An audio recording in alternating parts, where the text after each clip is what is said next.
Hello guys, welcome to the playlist on business analytics on my YouTube channel Guys. And today we are going to talk about data types and what are the levels of measurement. My name is Arun. So let's proceed. So now whenever you collect data in business or for that matter, whenever you see data in your businesses, either in finance, marketing, HR, whatever it may be, the data is measured using four levels. Either your data will be measured on nominal scale, ordinal scale, interval scale, or ratio scale. So normally I use a mnemonics which is known as NOIR, NAIR. Yes. So these are the levels of measurement. So if your data is measured either on nominal scale or ordinal scale, or for that matter levels of measurement, we term them as categorical data or non-metric data. Just remember this, this is a qualitative data. These are qualitative data or they're qualitative in nature, so they are qualitative in nature. And whenever your data is measured on interval scale or ratio scale, we term them as continuous data or metric. So in the subsequent slide, we are going to see in detail as to what these bifurcations are and how to interpret these data types. But just bear this in mind that whenever you are going for statistical test, you first need to understand that what is your level of measurement. There, this question of nominal, ordinal, interval, and ratio will become highly relevant. Let us proceed to the next slide. Here again, same slide I present in a very different way. So data types, either they will be categorical or metric. Nominal and ordinal are categorical in nature, and interval data and ratio data are metric in nature. Just bear this in mind. This name should be there whenever you are seeing your data. Now let's see in detail as to what these data types are and what are the examples. So let's start with nominal data first. So nominal data, as the name goes, it is just a name. These are labels and these are identifiers. That's it. Yes. So when you ask somebody's gender, or when you see gender data in your entire Excel file, so gender will either be male, female, transgender, or others. Some people use others. Now, this is just a label. Now, simply looking at gender, you can't say that male is better than female or female is better than male. You can't make this comparison. These are just identifiers. Similarly, if you ask somebody that what is the engine type in your automobile, somebody which say it's a straight engine or a V-shaped engine, or to ask people their color preference, so people will say either blue, green, yellow, pink. Now you can't make a comparison that blue is better or green is better or pink is worse than yellow is good. You can't make this comparison. These are just identifiers. These are just names. These are just nomenclatures and labels. That's it. And if you ask somebody's division or section as to which division or section the particular person is studying, somebody would say A, B, C, D, E, and F, whatever it may be. Now, again, you can't make a comparison that A guys are far better or C guys are worse. You can't make such comparisons. So whenever your data is measured, or whenever you see such kind of data where only labels are attached to that data type, we call them as nominal data. Now, as far as nominal data is concerned, guys, again, you can't perform much statistical operations. We'll discuss this in detail in the meantime. Now, let's focus on the ordinal data. Now, when I say ordinal data, here ranking is important. Now, let's compare ordinal data with nominal data because both are categorical data, both are qualitative data, both are non-metric data. Now, in nominal data, you can't rank. You can't give rank one or you say male is better or female is better. Better, worse can't be compared. So whenever ranking comes, actually you are making a comparison. And you are saying something is better than the other. So in ordinal data, here, rank becomes very, very important. Now take example of the designation of your college professors. So either they are assistant professor, or they are associate professor, or they are professor, or they are leader, or they are dean, or they are principal, or they for that matter, they are director. So whenever rank become important and people will get salary according to their ranks. If you go up the ladder or if you go up the hierarchy, normally you will be paid higher salary. If you are lower at the hierarchy, you will be paid a lesser salary. Yes. So when ranking becomes important or when the when the data can be presented in a hierarchy, that becomes your ordinal data. So designation, of course, all designations, they are ordinal data. When you talk or when you ask somebody's grade, either a person has scored A grade, B grade, C grade, B grade. Now, as you all know, A grade is superior, B grade is below that, C is below that, D is below that, and there is a failed category. Some colleges have A plus. Again, that will come up the hierarchy. So, or similarly, when you ask forward gears in cars, now this is a US database that I've taken. Somebody would say my car has 3 gears, 4 gears, 5 gears. So higher the gear, better the data, or better the car. This is how interpretation is. So when ranking becomes important, that is no ordinal data. Now just bear this in mind, nominal data, ordinal data, they are qualitative data, they are non-metric data, they are categorical data, not much statistical operations can be performed. So if in your Excel file, if you have data that is nominal or ordinal, here max to max what you can do, you can present the summary, you can count the data, you can present for that matter, you can show the percentage of people belonging to different categories, or for that matter, pictorial wise or visualization wise, you can present a pie chart or a histogram. That's it. Not much can be done with the nominal data or the ordinal data if it is there in your Excel file. So again, there are certain other statistical operations where nominal and ordinal data becomes important that we'll see in the coming times. Now focus on the interval data.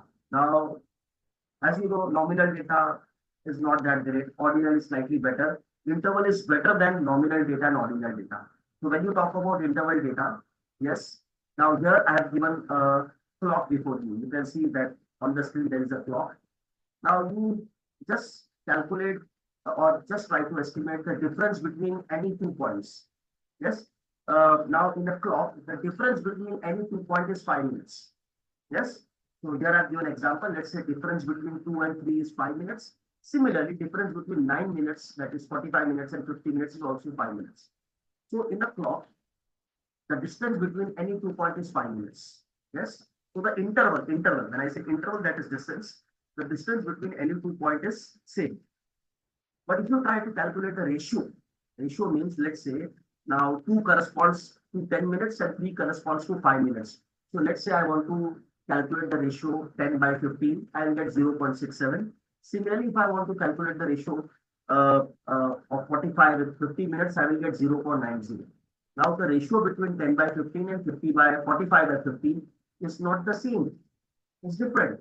So in interval data, the distance between any 2 points would remain the same, but when you go and try to calculate the ratio will not be the same. Yes. So now why this happens? Because in interval data, there is no concept called zero. Even if zero is there, that is arbitrary. Yes, zero doesn't hold relevance in interval data. So now when you are measuring time, now somebody would say my watch shows 00 also, but that is an arbitrary number. It doesn't hold much value. If your watch is showing 0 in all sections, so either it is 12 o'clock midnight or 12 o'clock noon. That's it. That's the interpretation. Zero, actually, there is no concept called zero in a watch. So let's say when you are measuring time, or let's say we are measuring temperature. Again, in temperature is either measured in degrees Celsius or Fahrenheit.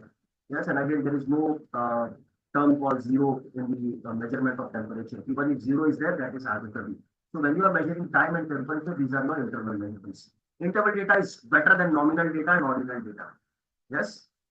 And lastly is your ratio data. Now this is considered to be the best data of all the data types. This is considered to be the best data in all the data types. So ratio data can take any values including 0. Here the number 0, it is not arbitrary, it is a real number. And for the ratio between any 2 data points will be the same in ratio data. So if you are calculating the ratio between any 2 data points, it is going to remain the same, unlike in the interval data. So here I have given an example. Let's say difference between 5 kilometer and 6 kilometer is 1 kilometer. Yes, interval will be the same because ratio data is going to incorporate the qualities of the interval data.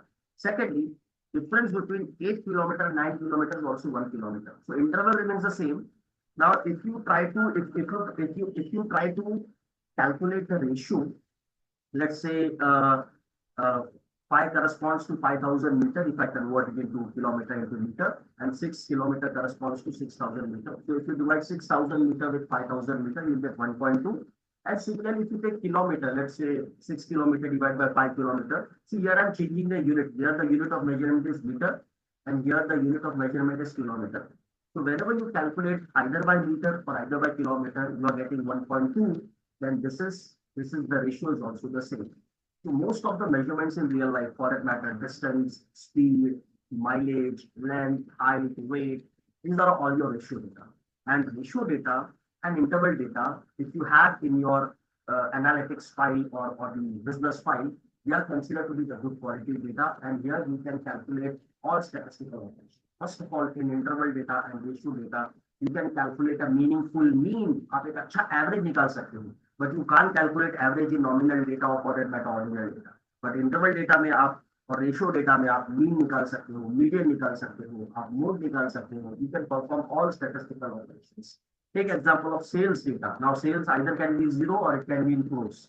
So sales again it's a ratio data. Now take example of your profit. Profit can be zero or it could be either number, or if profit can be negative one.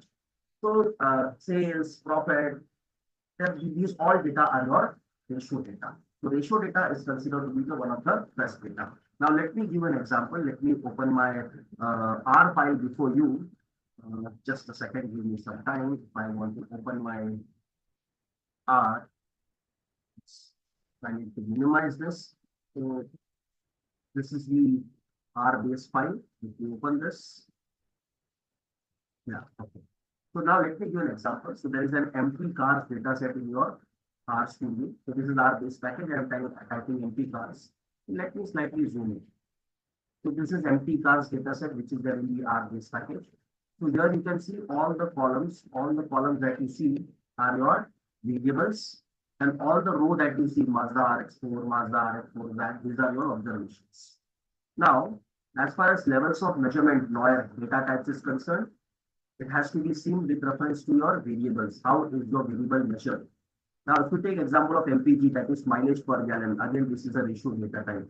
Now, if you talk about cylinders, how many cylinders your automobiles have? So it is showing either 4, 6, 8. There are only 3 values. So again, this is a categorical data. So 4 is lower, 6 is higher, 8 is higher. So MPG is a ratio data, but cylinder is your ordinal data. Similarly, if you talk about displacement of automobile could take any value. Again, this is your ratio data. So MPG ratio, displacement ratio. Horsepower, again, see the values, 110, 193. Again, this is ratio. See the track weight. Again, this is taking any value, so this is ratio. Weight of the automobile, this is taking any value, so this is ratio.